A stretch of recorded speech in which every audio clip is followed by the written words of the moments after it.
Ini baru calon ya Ibu Bapak ya.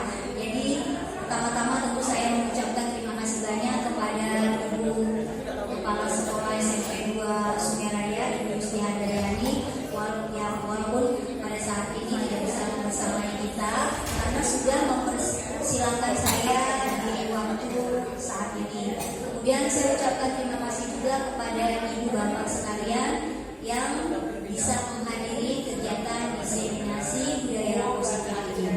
Baik Ibu Bapak, kita panjatkan doa kepada Allah Subhanahu Wa Taala dan atas izinnya lah kita semua dalam keadaan sehat dan bisa mengikuti kegiatan ini. Kemungkinan 1 jam ke depan, mudah-mudahan kegiatan ini bisa berlangsung dengan lancar. Sebelum kita melanjutkannya, saya mau tanya dulu kepada Ibu Bapak. Pasti Ibu Bapak sudah mendengar istilah budaya positif. Mungkin Ibu Linda. Kalau menurut Bu Linda, apa sih sebenarnya budaya positif itu Bu Linda?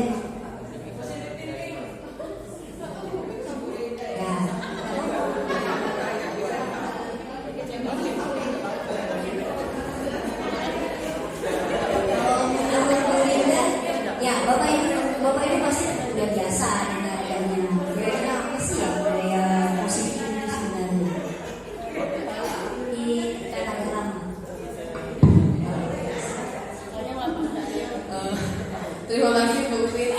Menurut saya kalau budaya positif itu berarti kalau di sekolah secara khusus berarti nilai-nilai yang bisa kita terapkan untuk apa sih kayak bisa diterapkan secara umum untuk seluruh warga sekolah. Untuk yang pertama bisa untuk meningkatkan kualitas pribadi baik itu siswa maupun guru ataupun tenaga pendidikan di sekolah, yang pada akhirnya nanti nilai-nilai tersebut dapat dibangun, dibudayakan, dibiasakan oleh seluruh warga sekolah untuk mencapai visi dan misi sekolah. Begitu. Terima kasih Ibu Linda Budiarsi ya. Kita setuju semua ya apa yang sudah disampaikan sama diutarakan Ibu Linda itu sudah tepat sekali. Jadi sebenarnya budaya positif ini bukan suatu hal yang asing. Kalau saya lihat untuk SMP 2 ini alhamdulillah sebenarnya budaya positifnya sudah dilakukan semua ya. Jadi dalam kegiatan ini hanya lebih menebalkan kembali apa yang sudah kita yakini, kita pahami selama ini. Nah, Bapak Ibu, tujuan diseminasi saya adalah yang pertama saya akan mencoba mengimbaskan pemahaman saya tentang teori kontrol ya yang disampaikan atau yang diciptakan oleh Dr. Miriam Bresser, kemudian tentang disiplin konsep disiplin positif yang juga diciptakan oleh Dian Gorsen. Ada 3 motivasi perilaku manusia, kemudian 5 kebutuhan dasar, kemudian keyakinan kelas atau sekolah, hukuman, sanksi atau konsekuensi serta restitusi, serta 5 posisi kontrol dan segitiga restitusi. Kalau melihat tujuannya banyak ya konsepnya ya, tapi saya akan mencoba untuk sedikit mengumpasnya dengan semampu saya. Jadi di sini bukan saya lebih tahu atau lebih paham dari Ibu Bapak, hanya kebetulan di dalam kegiatan CIB saya kami diminta untuk mengimbaskan ini. Jadi saya coba menyampaikannya. Oke, silakan Ibu Nani gimana? Oke, mantap, sudah ada rasa kepo. Nah, itu seperti itu. Kita dengan murid-murid itu kayak gitu kan. Kita tampilkan sedikit. Apa ini? Nah, kan ada restnya di sini. Luar biasa. Saya mau tanya dulu Ibu Bapak. Menurut Ibu Bapak cukup dijawab iya atau tidak, atau setuju atau tidak. Menurut Bapak Ibu, apakah hukuman itu dapat mendisiplinkan anak? Gimana Ibu Dwi? Halo Ibu Dwi. Ya, menurut Ibu Dwi, apakah kalau kita memberikan hukuman kepada anak didik kita itu bisa meningkatkan disiplin anak? Menurut Ibu Dwi bagaimana? Hukuman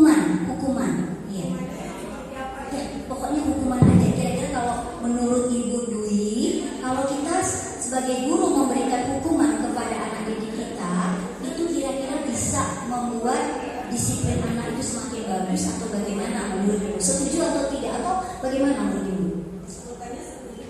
Ibu setuju nggak kalau hukuman itu disiplinkan anak? Baik, makasih.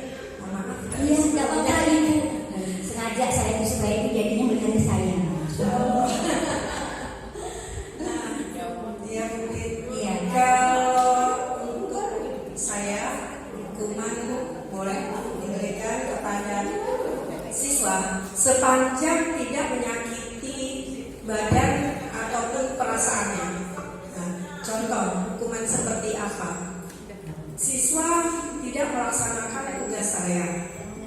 Dia tidak mengerjakan, bukan tidak melaksanakan ya, tidak mengerjakan tugas saya. Padahal saya sudah memberikan waktu dalam pengerjaan itu.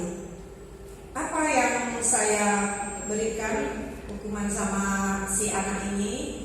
Anak ini saya keluarkan dari kelas, kemudian mengerjakan apa yang belum dia kerjakan di luar kelas. Itu saja. Menurut saya itu tidak menyakitkan, tapi tidak tahu perasaan anak sih apakah itu menyakitkan. Tapi setelah saya melaksanakan itu, kenyataannya memang untuk pertemuan berikutnya tidak ada yang berubah seperti itu lagi. Itu saja yang dari saya. Terima kasih. Terima kasih. Terima kasih Ibu Dwi untuk partisipasinya menjawab pertanyaan saya. Saya rasa apa yang disampaikan Ibu Dwi juga pernah kita lakukan. Ya, saya juga pernah melakukan hal yang sama, Ibu ya.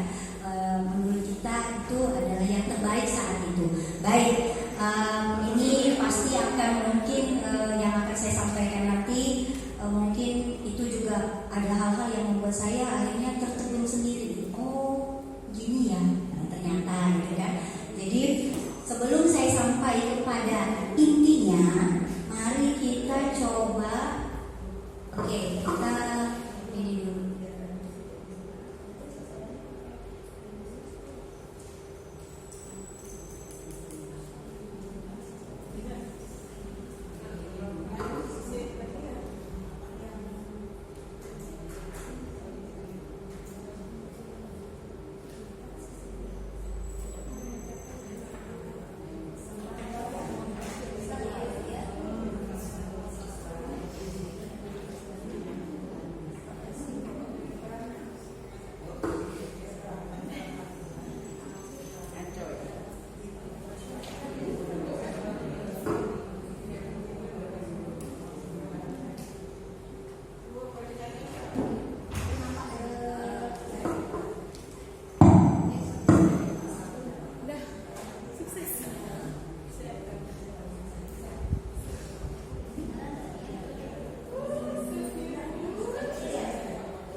Murid-murid dengan sepenuh hatiku, tanpa marah menghardik apalagi membuli.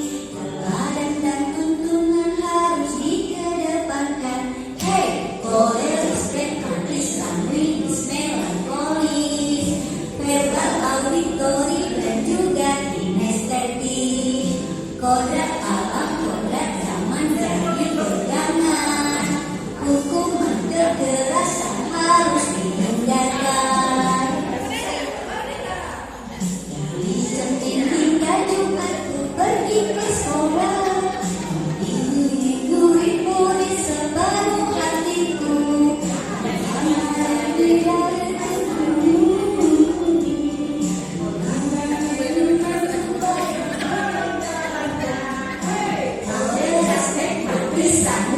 Melankolis, verbal, auditori, dan juga kinestetik. Kodrat alam, kodrat zaman, jadi pegangan. Kekerasan harus dihindarkan. Respect, Islam, melankolis, verbal, auditori, dan juga kinestetik. Kodrat hukuman kekerasan harus dihindarkan.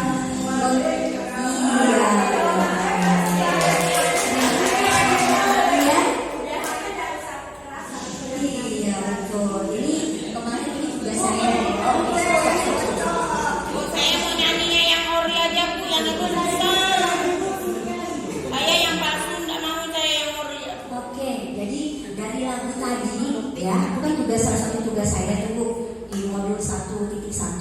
Itu saya mencoba untuk menerjemahkan filosofi pendidikan Ki Hadim. Jadi memang luar biasa Bapak Ki Hajar Dewantara itu berusaha menyampaikan bahwa kita sebagai pendidik ini tugasnya memang menuntun anak ya, sehingga anak itu bisa tumbuh menjadi pribadi yang merdeka, menjadi pribadi yang bertanggung jawab dan percaya diri. Nah, jadi bagaimana yang namanya hukuman, sanksi itu yang tepat itu seperti apa? Nah, ini nanti mudah-mudahan akan bisa kita lihat. Nah, untuk sampai ke sana, saya minta Ibu Bapak bersama berdua untuk mencoba lakukan ini, cobalah buka. Jadi bayangkan sekarang Bapak atau Ibu berdua-dua itu membayangkan ada sesuatu yang sedang Ibu genggam. Hal itu yang Ibu genggam itu bayangkan ada sesuatu yang sangat penting dalam hidup Ibu Bapak sekalian, ya. Dan Ibu Bapak pertahankan itu. Nanti teman yang di sampingnya silakan menggoda dengan cara ajakan, rayuan, kemudian apalagi misalnya intimidasi, membuli, memarahi, terserah. Sehingga dalam waktu 30 detik apa yang Ibu Bapak lakukan terhadap kepala Ibu Bapak sekalian itu. Nanti setelah 30 detik kita akan bergiliran lagi, nanti Bapak Ibu yang di sampingnya bisa lakukan itu. Oke, sekarang kita coba misalnya Pak Wawan dengan Ibu Siska, Ibu Nurjana dengan Ibu Nina, kemudian Ibu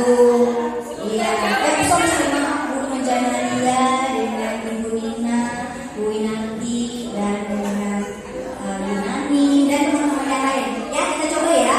Pak, boleh nanti dilihat. Sekarang kita coba dulu berdua ya. Sekarang yang memegang siapa nih?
menggoda.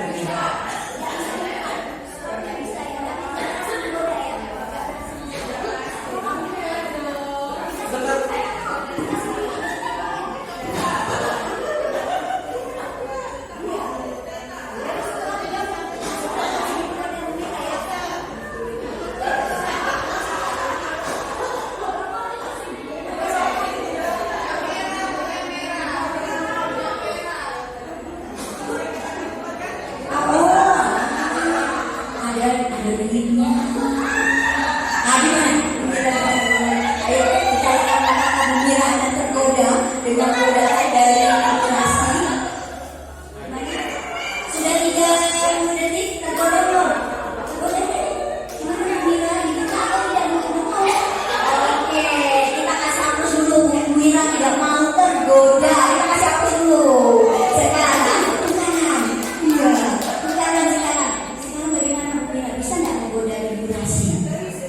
Nggak bisa juga. Oke. Terima kasih Ibu Bapak yang sudah mencoba. Jadi sekarang kita lihat berikutnya. Oke, menurut Ibu Mira, ya tadi yang kepala tangan tadi, ya, mengapa Ibu Mira tidak mau membuka kepala tangan padahal Ibu Rasi sudah menggoda seperti yang luar biasa tadi ya.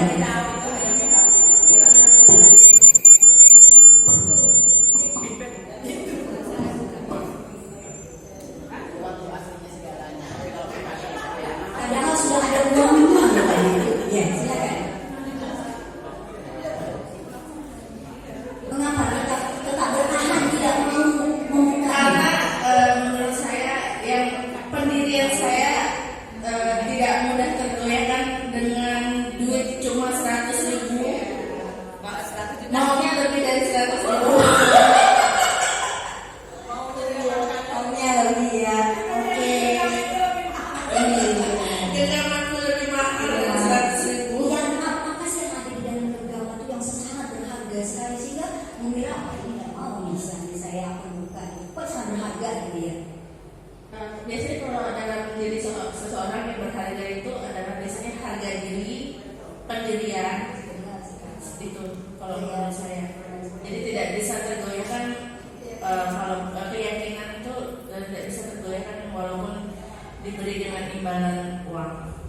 Terima kasih Ibu Mira dan Ibu Rasi dan juga Ibu Bapak sekalian. Jadi ternyata ada yang mungkin nggak tahu, ada yang nggak cepat menemukan. Ternyata ada juga ya. Berarti kita lihat.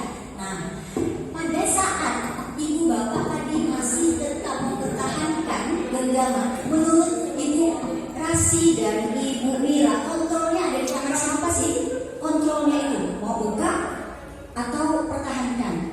Kontrolnya ada di siapa? Yang menggenggam atau yang merayu?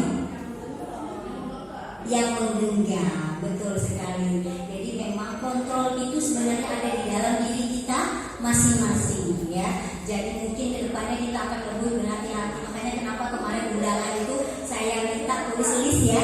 List tidak langsung saya tunjuk itu ini yang saya minta untuk hadir. Tapi saya izinkan untuk mengisi list dan apa? Kita sedang belajar budaya positif, kontrolnya ada di tangan kita masing-masing. Artinya Bapak Ibu sendiri yang memutuskan untuk bersedia hadir atau tidak, tentu dengan pertimbangannya masing-masing.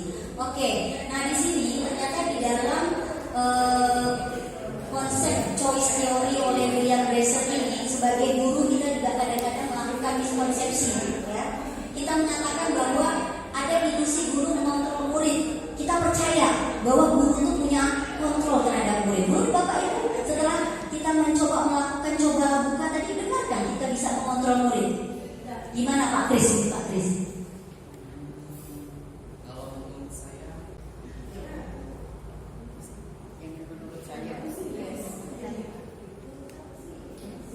Tidak kita mengontrol murid kita sebagai guru nih, bisa nggak?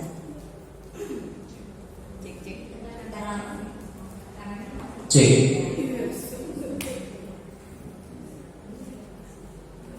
Ilusi guru mengontrol murid, benarkah kita bisa mengontrol murid atau itu hanya ilusi saja? Ya, gimana kalau menurut Pak Kris? Izin menjawab Bu. Iya.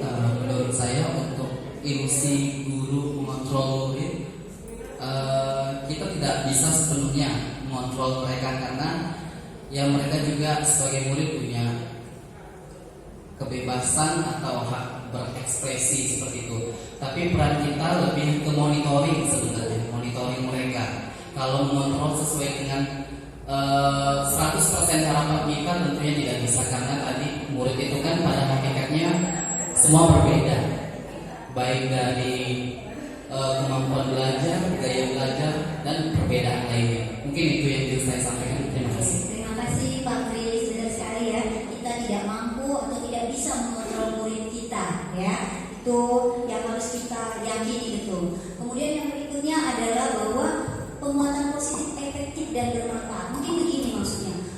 Kita berpikir bahwa ketika kita memberikan suatu semangat, pujian kepada anak, kita berpikir bahwa kita bisa mengontrol anak tadi. Tapi ternyata menurut penelitian dari Bapak William Gregson ini, beliau ini seorang psikiater dan juga seorang pengajar yang ilmunya juga luar biasa, sudah melakukan penelitian yang diakui oleh banyak dunia. Ternyata itu tidak tepat, tidak bisa.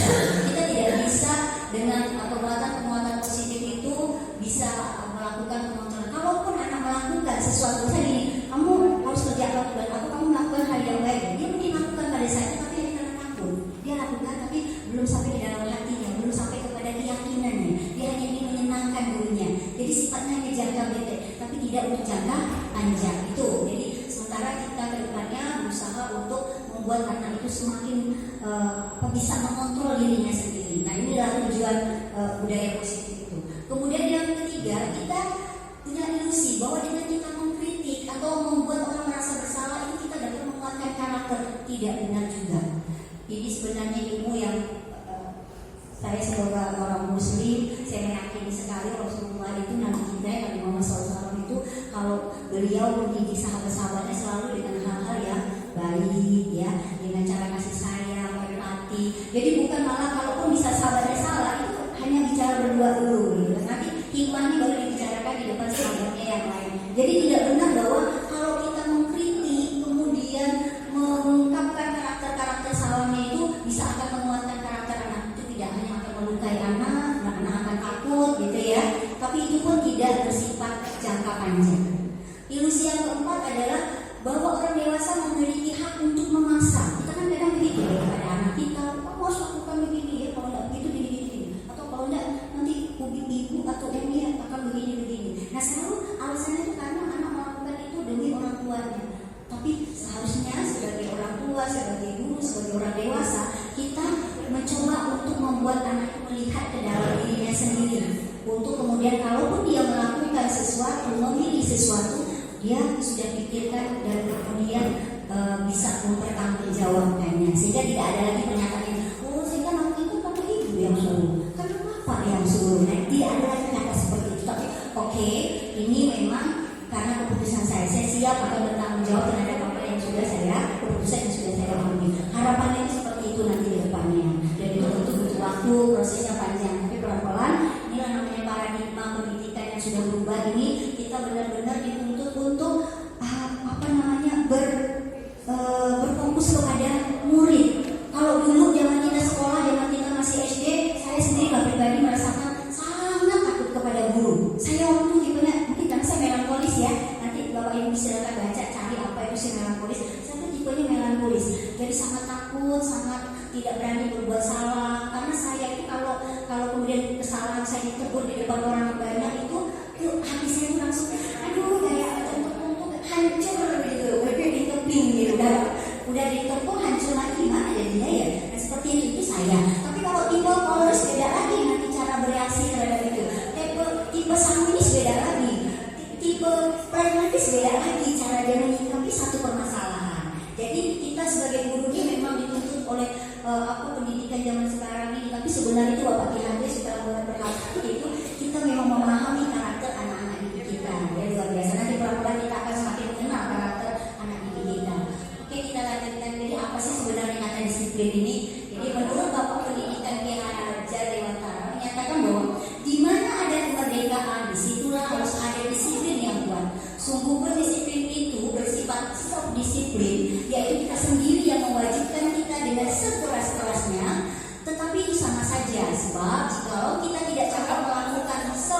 disiplin, wajiblah penguasa lain yang mendisiplinkan diri kita. Dan peraturan demikian itulah harus ada dalam suasana yang merdeka. Jadi kenapa kita buat peraturan? Sekolah kita kan ada peraturan ya kan? Nah, karena kita begini tidak punya banyak waktu untuk kemudian menemukan, kita merasa tidak punya banyak waktu untuk menemukan disiplin itu dari dalam dirinya. Sehingga udah kita bikin aja dulu peraturan supaya anak-anak ikut taat dengan peraturan itu. Gitu. Nah, tetapi pelan-pelan kita berusaha untuk menumbuhkan disiplin itu dari dalam. Dengan cara apa? Nah, nanti tema-tema berikutnya bisa akan, kalau menurut saya semakin menarik ya Ibu Bapak ya, kita lihat tadi. Jadi di sini disiplin dapat dimaknai suatu proses belajar. Namanya proses belajar ya. Bagaimana cara kita mengontrol diri dan bagaimana menguasai diri untuk memilih tindakan yang mengacu pada nilai-nilai yang kita hargai. Orang yang memiliki disiplin ini berarti mereka bisa bertanggung jawab terhadap apa yang dilakukannya karena mereka mendasarkan tindakan mereka pada nilai-nilai kebajikan universal. Nah, inilah yang sebenarnya ingin kita tumbuhkan di dalam diri anak didik kita.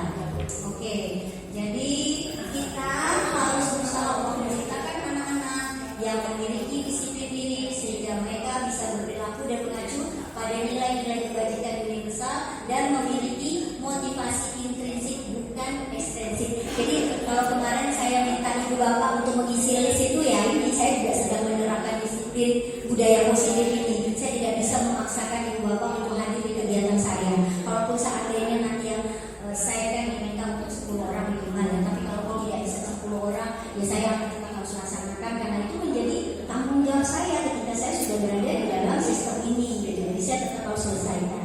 Nah, tapi saya senang, sangat berterima kasih pada akhirnya kemudian saya jadi happy ending. Ya, artinya Ibu Bapak sendiri sudah mengontrol diri sendiri untuk kenapa melakukan itu, untuk ikut kegiatan ini. Oke, apa sih sebenarnya nanti pada akhirnya kita semuanya akan menuju kepada profil pelajar Pancasila, bahwa anak-anak kita nanti kita harapkan dia punya karakter beriman, bertakwa kepada Tuhan Yang Maha Esa, kemudian dia punya sikap mandiri, benar, kritis, berkebijakan global, bergotong royong, kreatif. Ini tidak bisa hanya tiba-tiba kita minta kepada anak memiliki tanpa kita sendiri memberikan contoh atau tauladan. Jadi kita sedang memberikan contoh atau tauladan, kemudian mudah-mudahan nanti bisa diikuti oleh anak kita. Nah, ini pertanyaannya. Nah, apa motivasi yang mendasari tindakan Bapak Ibu hadir pada kegiatan hari ini? Tentu kalau yang lain yang dari 14, kira-kira apa tuh yang mendasari? Masih tidak bertahan di sini. Makasih, ingin tahu. Ada lagi?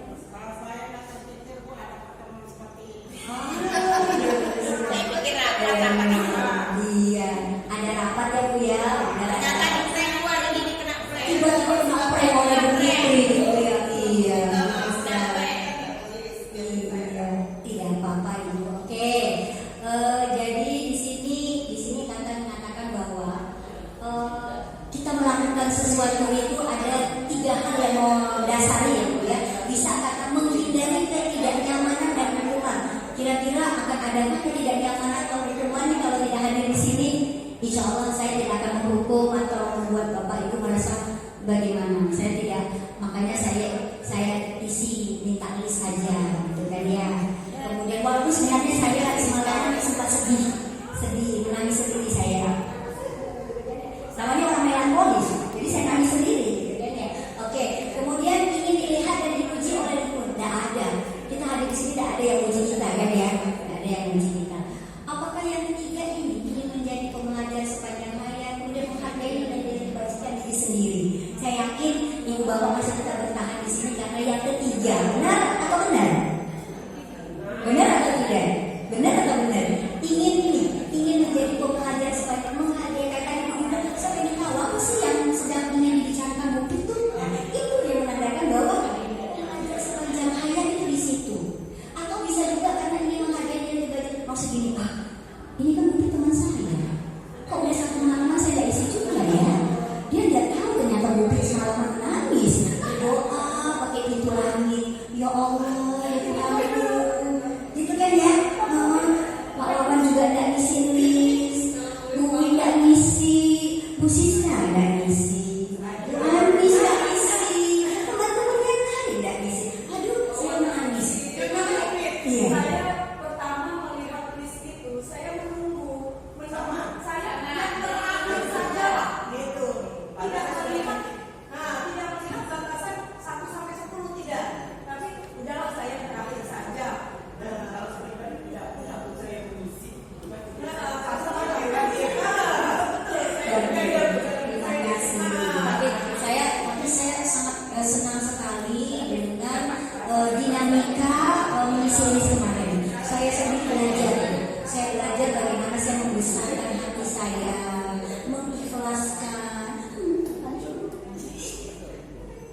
namanya semua serba dipaksa, tetapi oh dia ingin belajar. Mungkin di dalam kelas bagaimana kalau misalnya Bu Nani, bagaimana kalau anak-anak belajar bahasa Indonesia, Bu Nani? Apa yang Bu Nani rasakan? Apakah mereka senang ataukah mereka kayaknya terpaksa? Gimana Bu Nani? Coba Bu Nani, gimana? Oke, nanti kalau saya yang ngomong aja ya jadi nggak boleh, jadi harus semua audiens. Gimana Bu Nani? Tekan.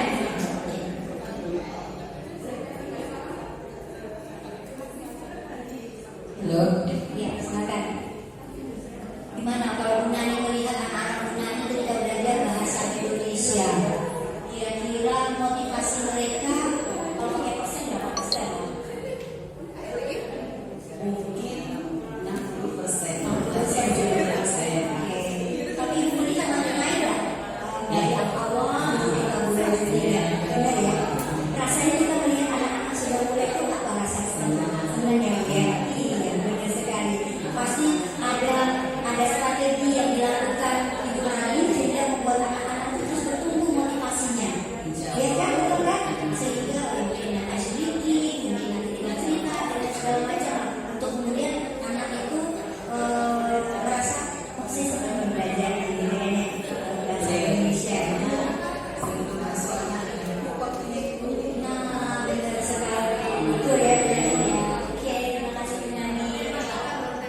Ya, jadi nanti kalau sudah dari dalam itu Bu, itu motivasinya jangka panjang.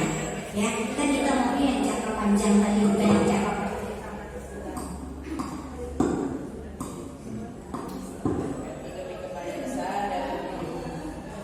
Oke. Nah, ini ada kasus Ibu. Ini kebetulan di sini belum matematika, tapi namanya adalah Pak Seno. Jadi katanya ada kasus IPA kurang menguasai pelajaran matematika sehingga pada saat pelajaran itu berlangsung dia lebih banyak berdiam diri atau menggambar di buku pelajaran. Ada kan anak-anak yang belajar di kan banyak kan. Pada saat guru matematikanya Pak Seno menanyakan pertanyaan, IPA menjadi gugup dan tak sengaja menjatuhkan tasnya dari kursi serta tiba-tiba menjadi gagap pada saat berupaya menjawab. Seluruh kelas pun tertawa melihat perilaku IPA yang bicara tergagap dan terkejut tersebut. Pak Seno pada saat itu membiarkan teman-teman IPA menertawakan IPA yang tergagap dan malu luar biasa, dan malahan minta IPA untuk maju ke depan dan berdiri di depan kelas sambil menunjuk hidungnya karena tidak bisa menjawab pertanyaan Pak Seno. Kelas makin gaduh dan anak-anak pun tertawa melihat IPA di depan kelas memegang ujung hidungnya. Kayaknya tidak ada lah di sekolah kita ya. Ini kasusnya di negeri akan berantah lah ya ini ya. Yang seperti ini. Kalau di SMP juga ada. Berada lagi yang kayak gini ya. Oke. Masih ada kali Bu? Gimana Bu? Apa kalau yang bilang? Gimana kalau dengan Ibu? Apa yang kasus yang pernah terjadi di sana di kelasnya? Kalau ada ibu, kalau tidak ibu lah. Dari ada dari ceritanya. Ah ya, gimana tuh? Nana ada sholat belum? Ya. Ternyata belum. Oh, jadi diapakan kemudian? Kali ditakut-takuti. Ya siapa yang belum sholat? Kalau jawabnya kamu nanya. Kamu nanya? Kamu nanya. Wah, gitu. Jadi kan bikin kita kesal. Besar juga. Iya lanjut kayak gitu.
Oke, jadi kalau sudah tetap memilih itu hukuman atau konsekuensi yang dilakukan Pak Seno?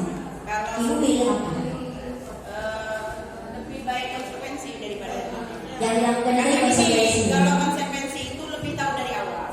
Oh, Ada jelas. Ada. Kejadian awal ada. Benar. Kalau kamu tidak begini, maka tidak begitu. Nah, kalau tidak begitu, maka tidak begitu. Tapi kalau hukuman itu tiba-tiba Bu datangnya. Ketika tiba-tiba itu ada rasa dalam jiwanya, ada rasa tidak terimanya. Nah itu, oh ternyata hukuman saya begini. Nah ketika itu konsekuensi, maka hukuman itu sebenarnya sudah tahu. Ketika sudah tahu, maka dia secara kejiwaan tidak siap. Nah, ketika orang itu siap, maka pembandelan itu terus berlanjut. Iya, tetapi ketika pembandelan terus berlanjut, maka konsekuensinya tidak berlaku. Tapi bisa jadi hukuman itu juga kadang-kadang perlu sekali-kali. Kali-kali perlu hukuman juga ya. Karena tapi kalau selalu barangkali dia akan terjadi kekebalan. Oke. Tapi kalau sekali-kali membangunkan dia, oh ternyata begini. Terima kasih Ibu Ken untuk jawabannya, tanggapannya. Oke, kita lihat. Nah, ini saya juga akan memberikan, kita akan bermain kita. Gue tidak perlu vaksin kalau terkebal. Bentar ya Ibu Bapak. Kita bersama-sama saja ya ini ya. Hukuman atau konsekuensi kita main bersama-sama ya Ibu Bapak. Oke. Nah, mencatat 100 kali di dalam buku kalimat saya tidak akan terlambat lagi karena terlambat ke sekolah. Menurut Ibu Bapak, ini hukuman atau konsekuensi? Hukuman. Oke, kita pilih hukuman ya. Oh, oke. Iya, lanjut lagi. Lari mengelilingi lapangan basket 2 kali karena terlambat hadir di sekolah. Coba Ibu Nur. Bu Nur akan pilih apa ini? Bu Nur akan pilih apa? Hukuman. Oke, kita klik hukuman.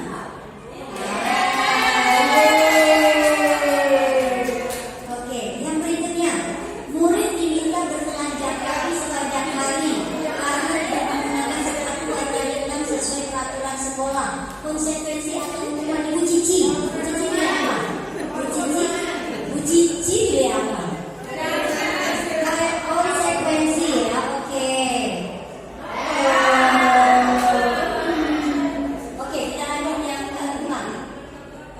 Oh sorry, kita lewatkan tadi ya. Oke, kehilangan 10 menit jam istirahat untuk mengerjakan tugas karena terlambat datang dan tertinggal pelajaran selama 10 menit.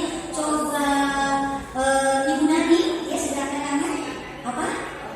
Konsekuensi. Kita lihat. Oh.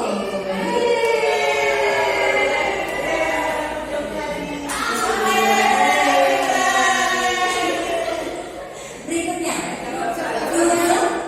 duduk di bangku di pinggir lapangan pada jam istirahat. Tidak diizinkan bermain oleh guru piket karena mencederai teman saat bermain di lapangan. Coba Ibu Indah. Ibu Indah akan pilih apa ini? Hukuman ya. Oke, kita pilih hukuman.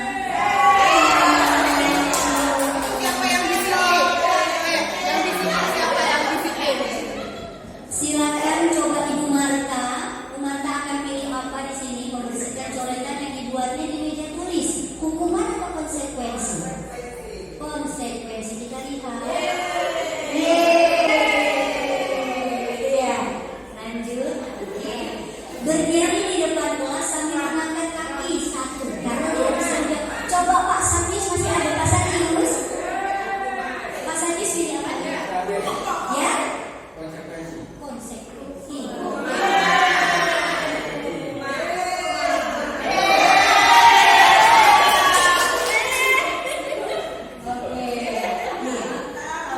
Membersihkan WC sekolah karena mematahkan pensil kawannya. Coba Pak Wawan, Tony. Membersihkan WC karena mematahkan pensil kawannya. Teman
garis media tadi. Nah, itu yang namanya hukuman. Kemudian iya, kata disiplin ini ternyata kalau tanpa tambahan positif di belakangnya itu juga sebenarnya sudah merupakan identitas sukses, ya. Sedangkan hukuman itu merupakan identitas gagal. Jadi ketika kita memberikan hukuman kepada anak, sebenarnya kita sedang menanamkan kepada anak mereka mendapatkan identitas gagal. Kita sedang membawa anak-anak untuk punya juga identitas sukses. Jadi yang positif saja yang kita bangun, kita coba lakukan, ya. Nah, kemudian ternyata disiplin itu ya bisa bermakna dua, yaitu disiplin dalam bentuk konsekuensi dan disiplin dalam bentuk restitusi. Nah, ini yang ditanyakan di awal tadi oleh Ibu Nani. Udah makin dekat jawabannya nih, Ibu Nani. Ya, nah, ya. Jadi konsekuensi itu masih ada di identitas. Tidak apa-apa, Bu. Hitung aja. Ini kita oh, sudah.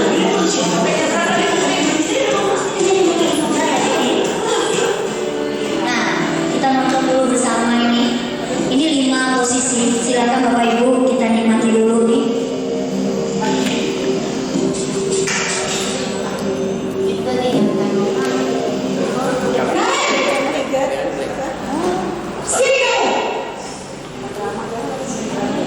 Selamat pagi Bu.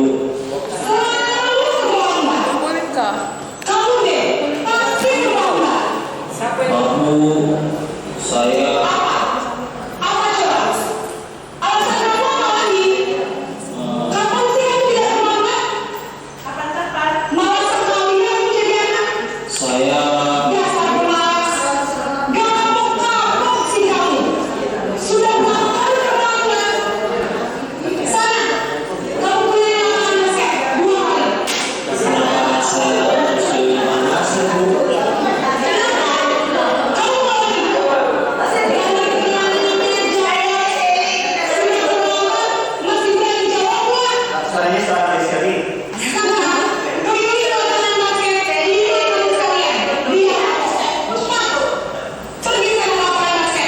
nanti Bu Seli yang kena hukum keliling lapangan.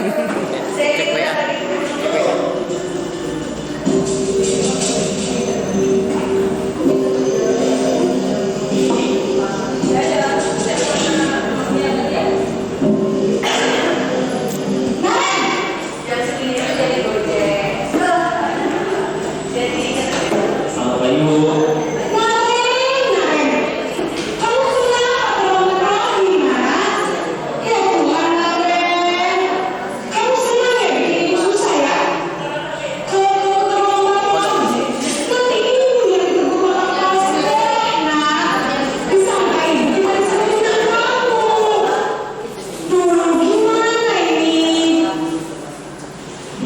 Maaf Bu. Gusti Naren.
ininya. Apakah kalian bersedia memperbaiki masalah keterlambatan ini? Bersedia, Bu. Bagaimana kamu akan memperbaiki masalah keterlambatan ini? Saya akan coba untuk tidak lupa menyetel alarm saya, Bu. Baik, kalau kalian lupa menyetel alarm di rumah, ada orang yang kira-kira bisa bantu mengingatkan tidak? Ada, Bu. Kata saya, Kak Emma. Ada lagi selain KM? Selain Kak Emma, ada ibu saya. Baik, jadi yang mengingatkan Andre adalah Kak Emma dan Ibu Anggia. Kira-kira akan mulai alarm kapan nih, Naren? Setelah pulang sekolah, akan segera saya lakukan. Baik, jadi Naren akan setel alarm untuk bangun besok pagi dan akan diingatkan oleh kakak dan ibunda Naren ya. Ada lagi yang ingin perlu dilakukan Naren agar tidak terlambat bangun lagi. Tidak ada, Bu.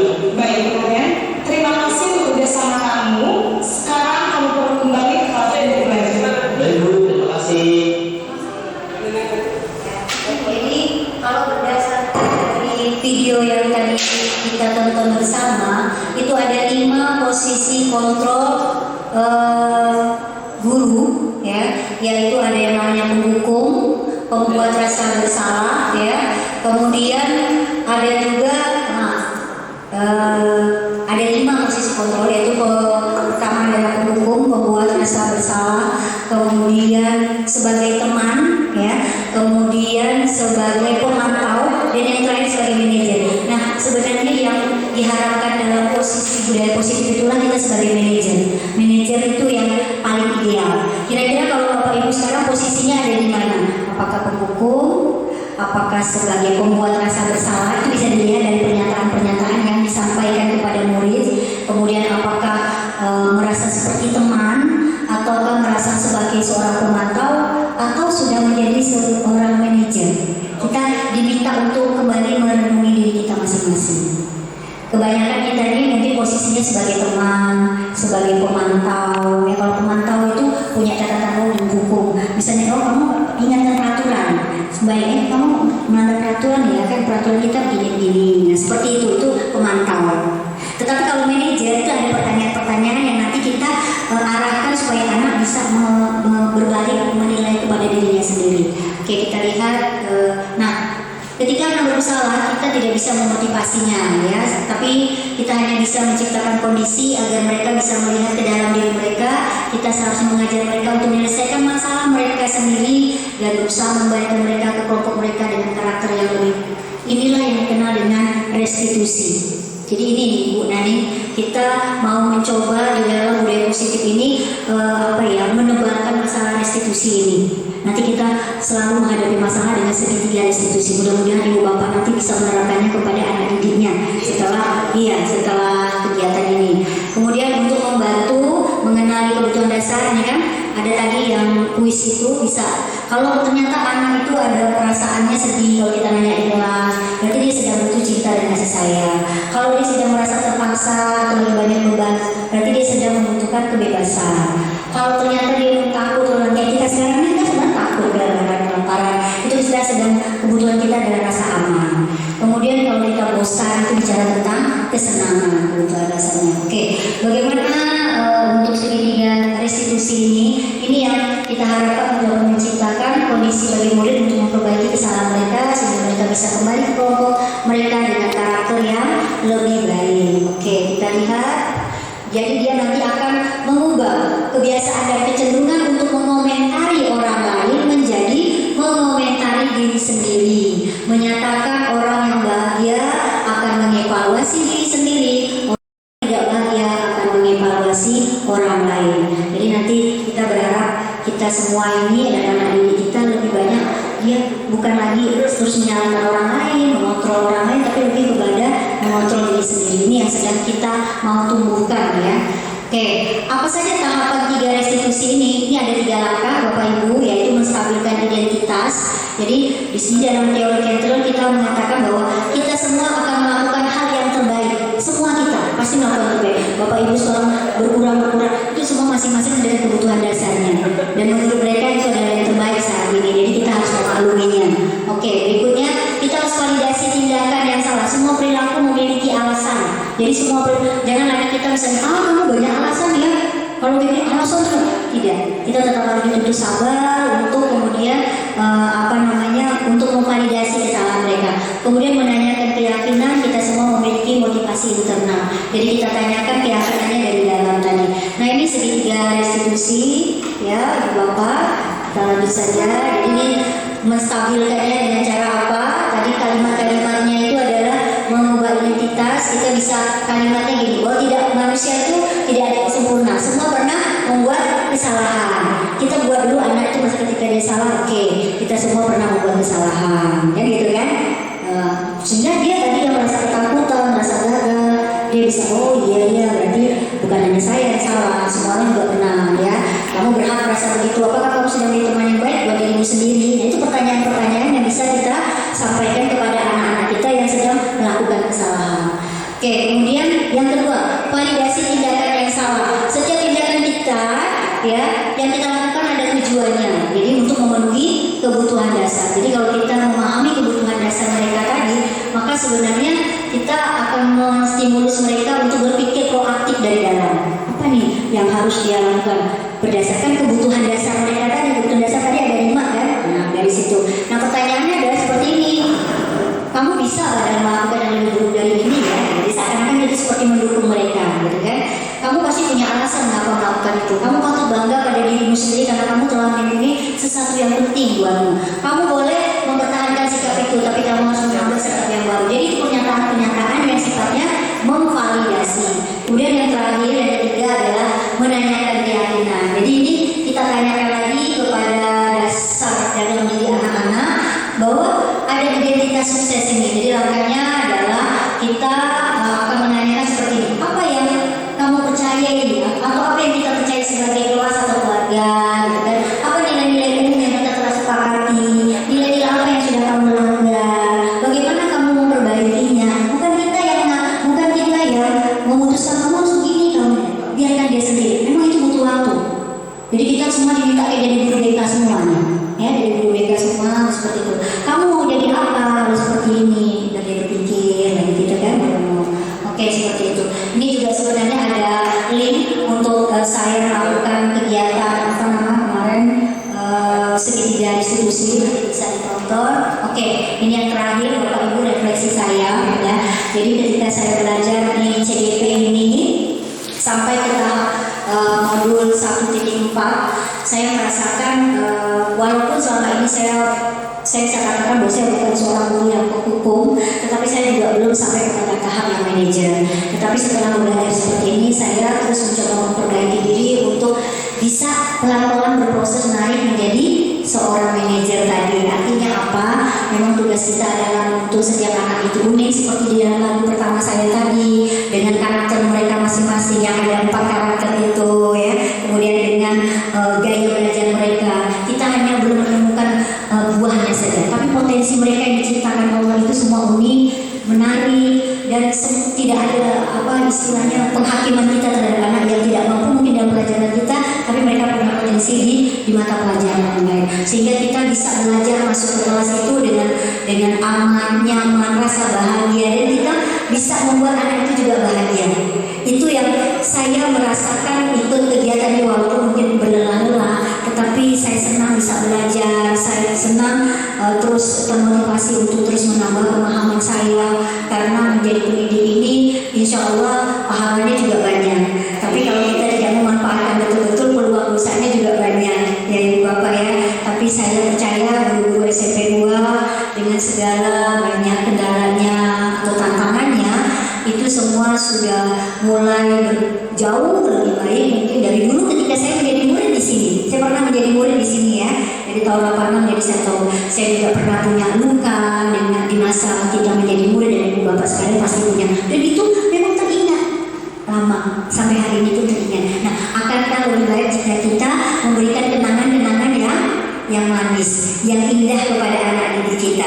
Kalaupun mereka lupa, paling tidak tetap ada dalam catatan Tuhan. Bagaimana Ibu Bapak, setujukah? Terima kasih untuk ibu bapak sekalian yang masih bertahan sampai di pukul saat ini. Terima kasih juga untuk waktunya, terima kasih untuk partisipasinya. Kurang lebihnya saya minta maaf, tentu ini tidak sempurna dan juga kesalahan-kesalahan itu dari saya. Tapi kurang lebihnya saya sangat mengucapkan terima kasih dan juga mohon maaf yang sebesar-besarnya untuk waktu dan kesediaan Bapak Ibu. Saya akhiri. Wassalamualaikum warahmatullahi wabarakatuh. Indra, gimana kabarmu? Baik Bu. Kamu tahu kenapa kamu dipanggil ke sini? Mungkin berkaitan dengan tugas Bu. Waktu Jumat kemarin kamu datang nggak? Iya Bu, masuk Bu. Saya tahu bahwa ada tugas yang harus dikumpulkan di hari ini. Terus kamu bawa tak tugasnya? Tidak Bu, Kenapa tidak kamu kumpulkan? karena saya capean dan mengantuk Bu. Jadi setiap orang memang pernah membuat kesalahan ya. Tapi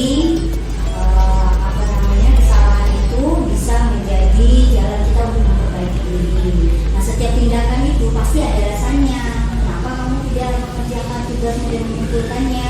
Karena saya capek dan mengantuk karena saya lebih senang bermain game sampai larut dan akibatnya saya kecapean dan tidak bisa mengerjakan tugas. Saya Indra dari kelas 7B SMP Negeri 2 Sungai Raya. Saya senang sekali di saat saya melakukan kesalahan yaitu tidak mengumpulkan tugas. Bu Fitrianis tidak langsung memarahi saya, namun memberikan saya kesempatan untuk menjadi pribadi yang lebih baik lagi. Assalamualaikum warahmatullahi wabarakatuh. Nama saya Intan dari kelas 7B SMP Negeri 2 Sungai Raya. Saya senang ketika saya membuat kesalahan, Bu Fitri tidak langsung memarahi saya, melainkan beliau memberi saya kesempatan untuk memperbaiki diri lagi dan menjadi pribadi yang lebih baik untuk di masa yang akan datang. Terima kasih Bu Fitri. Wassalamualaikum warahmatullahi wabarakatuh.